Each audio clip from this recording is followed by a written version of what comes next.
Hi everyone. Today we're going to talk about John Rawls and Tzu. Please forgive me if I've mispronounced our authors' names. I'm not known for great pronunciation. So this section we're talking about ethics and justice and human nature, right? What is human nature? What is instinctual? What is inherent in all humans? How do we make decisions, right? Are we good people? Are we bad people? Think about that for a second. I hope you've enjoyed the two essays, and we're going to start with John Rawls. John Rawls is a contemporary writer. Hopefully you enjoyed his essay. So some of his key points. Rawls really changed the direction of thought about justice. He moved away from the idea that justice should benefit the greatest number with the greatest good. Instead, justice should be based on fairness, in which any social action must be measured by its effect on the least advantaged people in society. So this is an interesting theory. He is saying we should move away from caring about the majority. We should worry about the people who are least advantaged, the minority. And justice should be fair to those people, not just the majority. It's a very important theory. All right. He also says that people are driven by self-interest. So people need a veil of ignorance to make fair decisions. Now, this is an important point. People need to put their own prejudice, their own bias aside when making decisions about justice. Okay. And so in his essay, you could think of this as kind of like a thought experiment in creating justice. So you can think of it kind of like Plato's allegory of a cave. Rawls is trying to get us to imagine what it would be like to create true justice. Okay? And he's telling us that there needs to be kind of a social contract. And again, you can think of this social contract as similar to Rousseau, but the principles are a little bit different. Okay? Rawls proposes that the starting point for a society should make assumptions about primary goods, right? The primary goods of society are freedom, equality, opportunity, wealth, power, and income, and all people in the society need to have those things. Now, the planners of the society, people who are coming up with the idea of justice and how the society should work, think about like Thomas Jefferson and people who made our Constitution. So those type of people have to be paying attention to all of our needs. Well, if you're part of this group of people who's trying to create a just society, you need to make things fair. And in order to make things fair, you need to have a veil of ignorance. Now, what does that mean? It means the planners, the members of society that make the decisions about the primary goods, remember like wealth and income and all that kind of stuff, they need to think of themselves as nothing. They can't think where they fall in society. All right? They have to ignore all of their bias and predisposition, right? Their talent, their birth, their race, their class, everything. All of that has to be ignored. That's a really important point. That in order to have true justice, people need to be ignorant of their position in society. Because above all, Rawls believes that justice must be fair, and that the rights of the individual should never be sacrificed for the greater good of society. So he's really putting a strong emphasis on the individual and sort of the blanket equality that each individual deserves. All right, I'm going to go to a specific part of the text now. So this quote appears at the end of the essay. John Rawls has just discussed the contract theory. He's talked about the veil of ignorance. And at the very end of the essay, he says this, quote, "The theory of justice is a part, perhaps the most significant part, of the theory of rational choice," end quote. I love this quote because he is grouping the idea of justice and choice together. That we, people, have the ability to create a just society because it is a choice. All people are capable of decision making, And decision making is imperative to true justice. We have to make certain choices, rational choices that help all people, disadvantaged people as well as advantaged people. Everything is a choice. So Rawls and Tzu wrote over 2,000 years ago, and I want you to think about that fact for a second. This is an essay that has survived for over 2,000 years.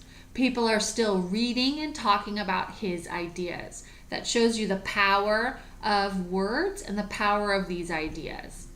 All right, so let's talk about the first major point of this essay. So he says, humans are born with an evil nature that can be overcome if they consciously try. So this is very interesting. People are not born with goodness inside. They're born with an evil nature. But if they try hard, they can overcome what is inherent inside of them. Point number 2. Like a warped piece of wood or a blunt piece of metal must be prepared before they can take their proper form, people must be guided by teachers before they can become civilized and good. Again, humans are born evil. In order to become civilized and good, a person needs a teacher. A person needs to be guided and helped and formed and molded into the good state. Point number 3, just as we use tools to straighten wood and other materials, we need rulers and ritual principles because the nature of man is evil. If wood were straight, it would not need a straightening board. Similarly, if humans were good, they would not need rulers and ritual principles. This is an interesting idea.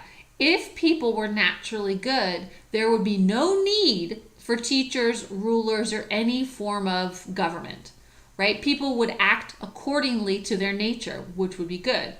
Unfortunately, people's inherent nature, according to Tzu, is bad. It's evil. And so that evil nature needs to be straightened, needs to be molded, needs to be changed. Finally, instruction can lead to moral perfection. Again, Rawls and Tzu really believes that with the right guidance, with the right teacher, people can be morally perfect. We're not born that way, but we can become that way, okay? So he really insists on this idea that people can be shaped into a desirable form, all right? So let's talk about a specific part of the text. Okay, remember, Rawls and Tzu believes that all people are born evil and they can be molded into moral perfection. We need teachers to help us change our inherent nature. We also need ritual principles to help us achieve that moral perfection, right? We are naturally going to be led astray. We are naturally going to want to not be perfect. So we need help, okay? So the quote that I have from page 716 in the 10th edition, we need to put it into perspective. We need to understand the context. Right before this quote, Rawls and Tzu is talking about man has the ability to do a lot of things, but he may not want to. So he gives an example of all people who can walk have the ability to walk from one end of the earth to the other. But the question is, do they want to? And he also gives the example of people of other professions like carpenters and artisans and farmers and merchants. They may be able to exchange professions, right? They may be able to change their job. But again, do they want to? Okay, so this is the quote after he gives those two examples. Quote, "From this we can see that, although someone may be theoretically capable of becoming something, he may not in practice find it possible to do so." End quote. So we may not want to change. We may not want to be good. We may just want to follow the same path. I personally love to exercise. but I don't want to walk all across the earth, right? I am a teacher. I love my job. I really don't want to learn a new profession at this point in my life. So I'm theoretically capable of it. I am theoretically capable of walking across the earth. I am theoretically capable of getting a new profession. But in practice, I don't really want to. And then he goes on to talk about, you know what?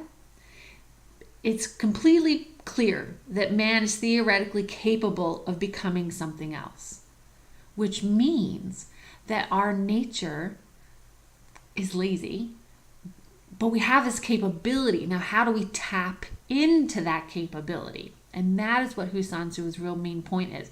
How do you get that nugget of capability and get it out, right? And so he says that we need teachers and ritual principles to really get out what we are capable of. So we do have a nugget of capacity, right? So yes, we are inherently evil, but there is a little glimmer. There is hope inside of us. That hope just needs to be brought out.